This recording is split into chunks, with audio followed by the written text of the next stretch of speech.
Hello and welcome to another exciting episode of Patch Note Breakdown. We have Patch Notes 5.15 for the Blue Mage and Onsile Hakir patch. Let's see what else we have going on here. First off, we're going to start off with Blue Mage. I have not looked through these yet, so I'm going through these for the first time as well. We have the new Blue Mage quest. You must, of course, have completed Litany of Peace and turning over a blue leaf. This will be the increase to level cap for Blue Mage, as well as the new abilities. I don't know if they're going to go into, like, the actual changes. It doesn't look like they really do. It looks like we just go straight on to housing. But I hope they get into some of the new spells and stuff for Blue Mage. But it really doesn't look like they're going to. We have some new furnishings. That's a cool looking little plant there. And then a pine tree, it looks like almost. Maybe they're going for like a Christmas tree kind of look. Evergreen maybe, but it looks good. I like it. I'm not so sold on this pot here. I think it looks okay, but you know. New emote. There we go. We have the emote from the campaign from Shadowbringers, the emote. So that's cool. I like that a lot. Don't know how we get that. Doesn't say. Okay, so we are going to get into a little bit. Goodness, thank goodness. Level cap for Blue Mage has been increased. New Blue Mage spells have been added. We have a couple screenshots here. Get bigger versions of them. Nope. They're individual. They're not individual screenshots. They're all one thing. Looks like an upgrade maybe to water spray, and then or water cannon, that is, maybe going into water spray. And then there's hammer. It also looks like a little bit of an idea of where to learn them too, which is nice. This one here, the red one, that is the one that the Avises use, isn't it? Where they like shake their wings and the red circle opens up underneath them. I don't know what this last one is. That doesn't mean anything to me at all. Mighty Guard's immunity generation has been increased. That's cool. New stage has been added to the Mass Carnival. That stage will become available as you complete certain Blue Mage job quests. And the Blue Mage log has been added. It allows you to form parties with other Blue Mages and participate in specific duties. So instead of having to go into the Party Finder to be able to get Blue Mage stuff together with your friends, now you will be able to, or with your people you don't know, now you'll be able to just queue up for stuff from Blue Mage, which is really cool. Now, how long that queue is viable, how long before it's nothing, we'll have to wait and see. But it's been added to the Duty Finder. Cool.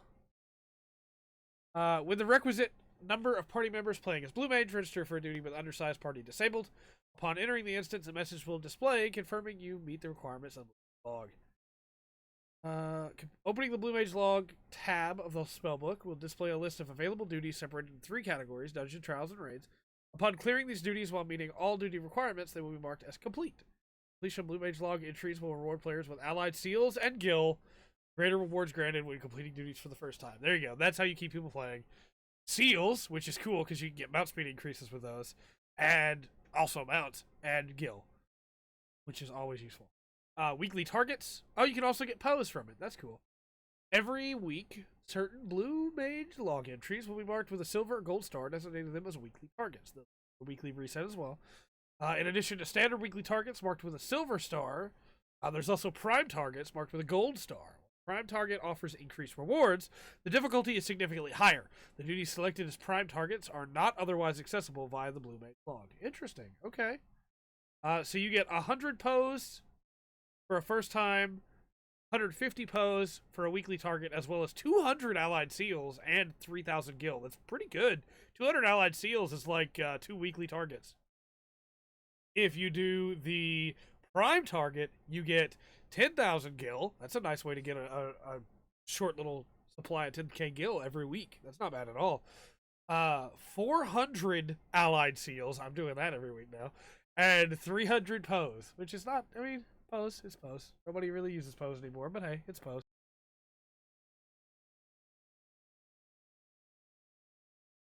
I say nobody uses it, but like, you super still use pose. You just don't use it for gear anymore. For like leveling gear, or I guess you can use it for leveling gear, but you don't really use it for like upgraded gear. Now instead you use your pose for items to be able to either sell on the market board, trade in for GC seals, and then use your seals to get things like ventures. There's a lot of uses for pose, so it's cool to get more. It's just not the big tombstone, right? It's not Phantasmagoria, it's not Goetia. Onsal Haker Danzig Nadim, I guess is the way, has been added to Frontlines. We already knew about this one. This is the one where you have to grab a point, and then once you grab it, your team has it, and it can't be taken away, so you just build up points. It seems pretty cool. So let's see here.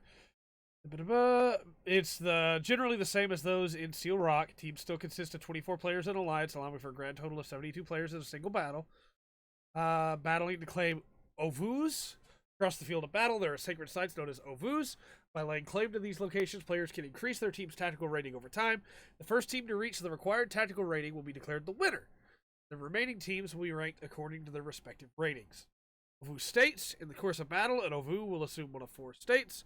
Following order: inactive. While inactive, an Ovu cannot be claimed. All Ovus are inactive at the onset of battle, but as time passes, they will randomly begin activating. Also, quick aside, I'm sorry if I keep sniffling.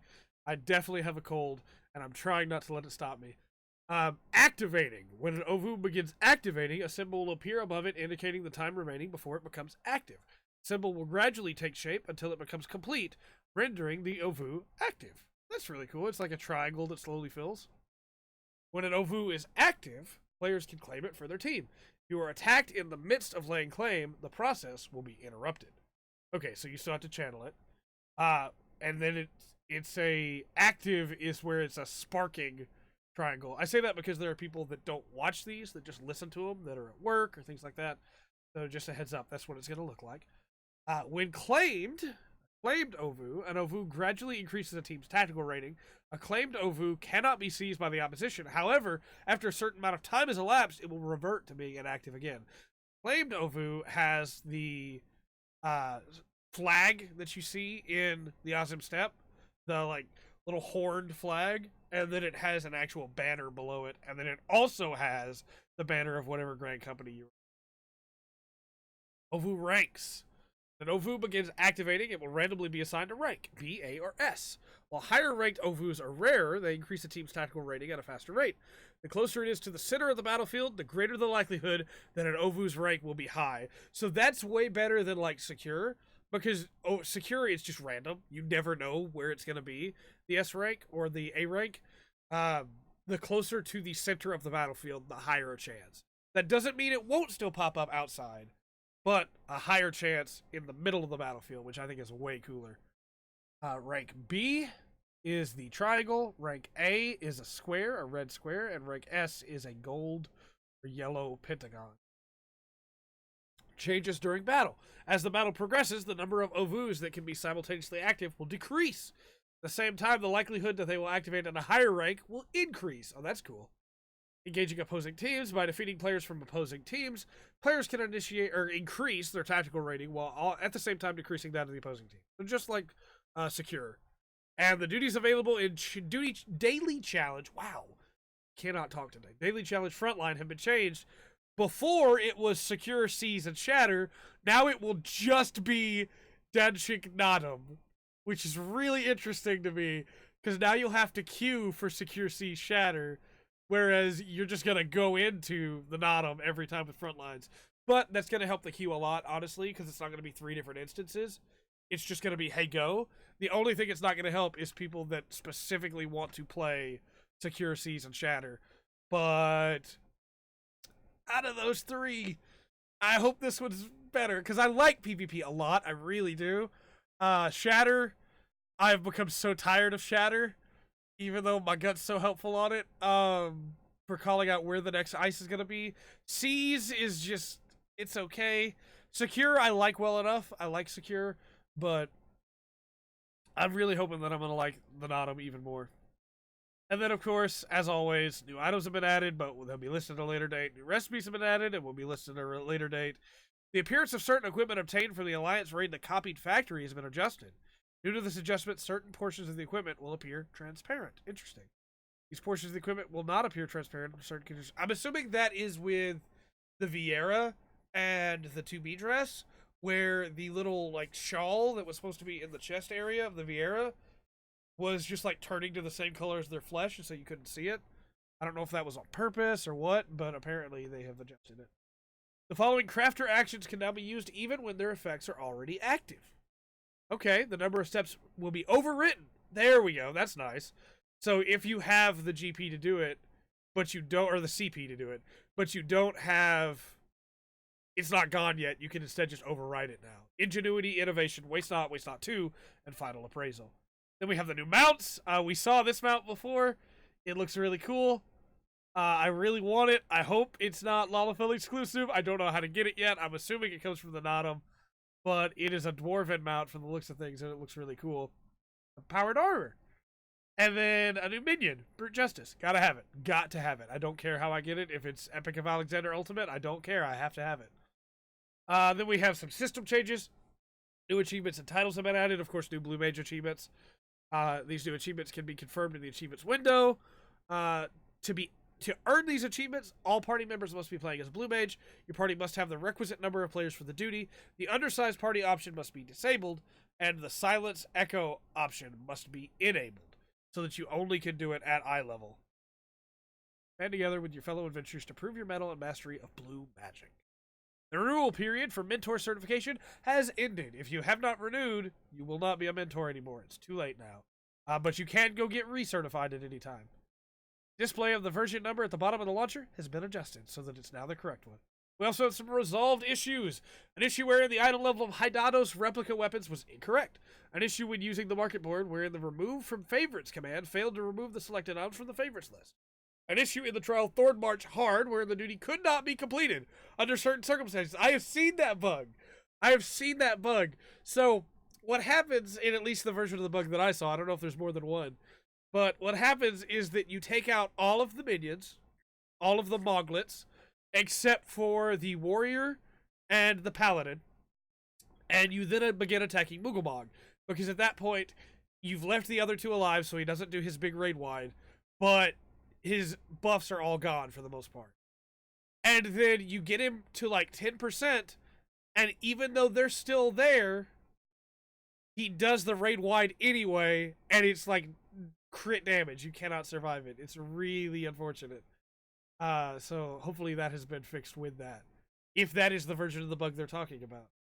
An issue where the graphics of equipment obtained from the Alliance raid the copied factory did not display correctly, and as they mentioned earlier, equipments that for the hands that appear as bracelets will now display. However, certain equipment that appears as rings will no longer display. Yeah. An issue in Rival Wings wherein a Scholar Seraphim was able to cast Seraphic Veil on players who were mounting Machina. Oh, that's really strong. That's probably not supposed to be that way. An issue wherein bonuses were incorrectly applied to experience points gained from defeating bosses in instant dungeons. That's a shame, because there were, unless this is like lower, I believe there were instances where people were getting more XP from the bosses than they were from the entire dungeon. And that's not supposed to be that way, so it's fair that they fix it, but it was kind of cool. An issue wherein the information displayed in the recipe tree for certain recipes was incorrect. An issue wherein the help text for the ninja PvP actions Hyosho Ranryu and Goka Mekyaku was incorrect. The effects of these actions were not changed. An issue wherein executing words, I can say Hyosho Ranryu and Goka Mekyaku, I messed it up there. I just can't talk today, man. An issue wherein executing the Red Mage PvP action Displacement would also trigger the cooldown of Korra Core. Other various issues have been addressed. We also have some known issues. An issue wherein the item description of an outdoor furnishing vegetable garden is incorrect. An issue when viewing the Blue Mage spellbook wherein certain combinations of filter options, then switching to the Blue Mage log will cause entries in the Blue Magic spellbook to not display. That's unfortunate. An issue when viewing the Blue Mage spellbook wherein the cursor position does not display.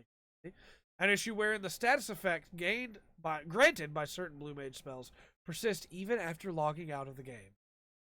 Well, there we go. Let me know your thoughts on these patch notes in the comment section down below. Are you excited for the Dansal Hakir, the Natum, and how do you feel about Blue Mage and the changes there? But until next time, I've been Trey. This has been the Full Spectrum. Remember to always enjoy the full spectrum that patch notes offer.